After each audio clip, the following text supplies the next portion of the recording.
Once upon a time, a person went to Gautam Buddha seeking advice on how to control his emotions. The person was struggling with anger and frustration, and he was looking for a way to manage his emotions better. Buddha smiled and asked him to sit down. He said, "I will tell you a story. Once upon a time, there was a king who ruled a prosperous country. One day he decided to visit the neighboring kingdom. He had heard that the king of that kingdom was famous for his wisdom. When the king arrived, he was welcomed with great honor.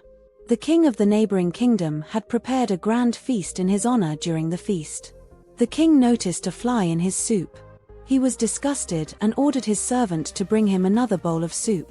The king of the neighboring kingdom saw this and said, "Your Majesty, please do not be angry. It was just a small fly, it does not matter." The king replied, "I cannot tolerate such things. Even a small fly can ruin my mood." The king of the neighboring kingdom smiled and said, "Your Majesty, allow me to give you a piece of advice. It is not the fly that ruined your mood but your reaction to it. You have the power to control your emotions. Do not let them control you." The king realized the wisdom in these words and returned to his kingdom. From that day onwards, he started practicing the art of not reacting to situations that would previously trigger his emotions.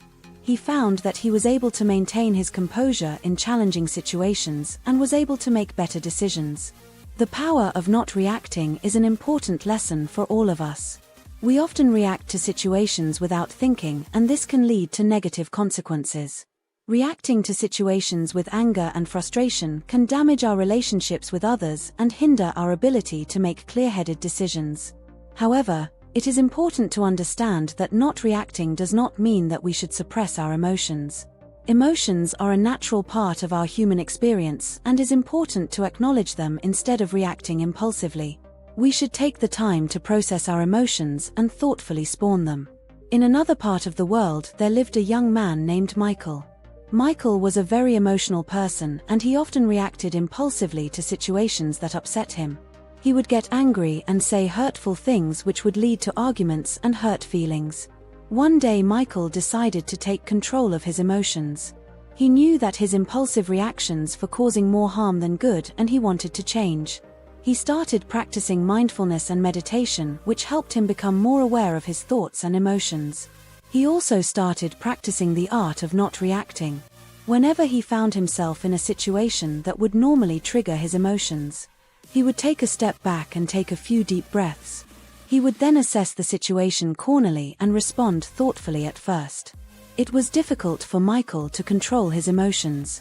He would still get angry and frustrated, but he would take a step back and not react impulsively. As he continued to practice, he found that it became easier to control his emotions. Michael also noticed that his relationships with others improved.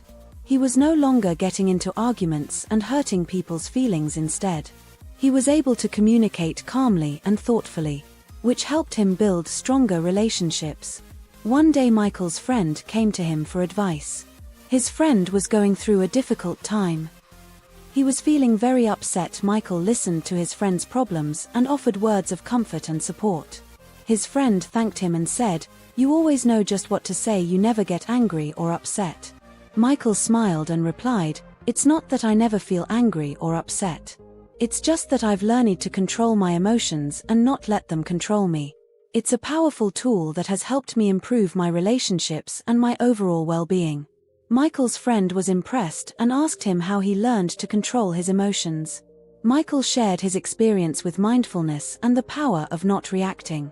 He encouraged his friend to try it out for himself, and his friend was grateful for the advice. Over time, Michael became known for his calm and thoughtful demeanor. He was able to handle difficult situations with ease, and people admired him for his strength and resilience. He continued to practice mindfulness and the art of not reacting, and he found that it brought him a sense of inner peace and happiness.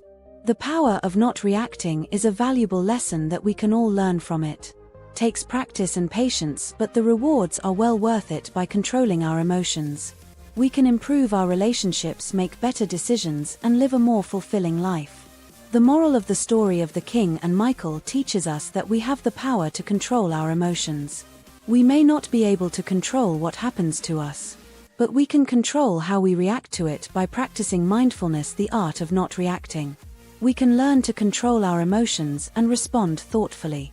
It's a powerful tool that can help us improve our relationships, our well-being, and our overall quality of life. So let us take the time to practice and cultivate this powerful skill and let it transform our lives for the better. Anger will never disappear so long as thoughts of resentment are cherished in the mind. Anger will disappear just as soon as thoughts of resentment are forgotten. He who holds back. Rising anger like a rolling chariot, here my call a real driver, other people are but holding the reins. Holding on to anger is like drinking poison and expecting the other person to die. One who conquers himself is greater than another who conquers 1,000 times 1,000 on the battlefield. Do not be led by your reactions, be led by your actions. Peace comes from within. Do not seek it without controversy. The instant we feel anger, we have already ceased striving for the truth and have begun striving for ourselves. The mind is everything. What you think you become. You will not be punished for your anger. You will be punished by your anger. The root of suffering is attachment. If you want others to be happy, practice compassion. If you want to be happy, practice compassion. Letting go gives us freedom. And freedom is the only condition for happiness. If in our heart, we still cling to anything, anger, anxiety, or possessions, we cannot be free. Better than 1,000 hollow words is one word that brings peace. All that we are is the result of what we have thought.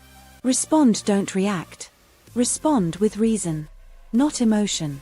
In the end, only 3 things matter: how much you loved, how gently you lived, and how gracefully you let go of things not meant for you. He who experiences the unity of life sees his self in all beings and all beings in his self and looks at everything with an impartial eye. Happiness never decreases by being shared. We are shaped by our thoughts. We become what we think. Do not dwell in the past. Do not dream of the future. Concentrate the mind on the present moment. 3 things cannot be long hidden: the sun, the moon, and the truth. The only way to find true happiness is to let go of your attachment to things and people. The mind is everything. What you think you become. It is a man's mind, not his enemy or foe, that lures him into evil ways. An idea that is developed and put into action is more important than an idea that exists only as an idea. There is no fire like passion. There is no shark like hatred. There is no snare like folly. There is no torrent like greed. What we think we become, all that we are, arises with our thoughts. With our thoughts we make the world. If you want to fly, you have to give up what weighs you down. If you want to change the world, change yourself first. Happiness is not something ready-made. It comes from your actions. The trouble is, you think you have time. The mind is like water. When it's turbulent, it's difficult to see. When it's calm, everything becomes clear. The tone is like a sharp knife. Hills without drawing blood. Do not seek to follow in the footsteps of the wise. Seek what they sought. Purity or impurity depends on oneself. No one can purify another. Let us rise and be thankful if we didn't learn a lot today. At least we learned a little, and if we didn't learn a little, at least we didn't get sick. And if we got sick, at least we didn't die. So let us all be thankful. The only real failure in life is not to be true to the best one knows. The past is already gone. The future is not yet here. There's only one moment for you to live. To be idle is a short road to death. And to be diligent is a way of life. Foolish people are idle. Wise people are diligent. Hatred does not cease by hatred, but only by love. This is the eternal rule. Whatever a monk keeps pursuing with his thinking and pondering becomes the inclination of his awareness. Do not dwell in the past. Do not dream of the future. Concentrate the mind on the present moment. The mind is everything. What you think you become. Do not look for a century in anyone except yourself. The only way to do great work is to love what you do. If you haven't found it yet, keep looking. Don't settle, as with all matters of the heart. You'll know when you find it. The greatest glory in living lies not in their falling, but in rising. Every time we fall, no one saves us but ourselves. No one can, and no one may. We ourselves must walk the path foreign. That's all for today. Thanks for watching.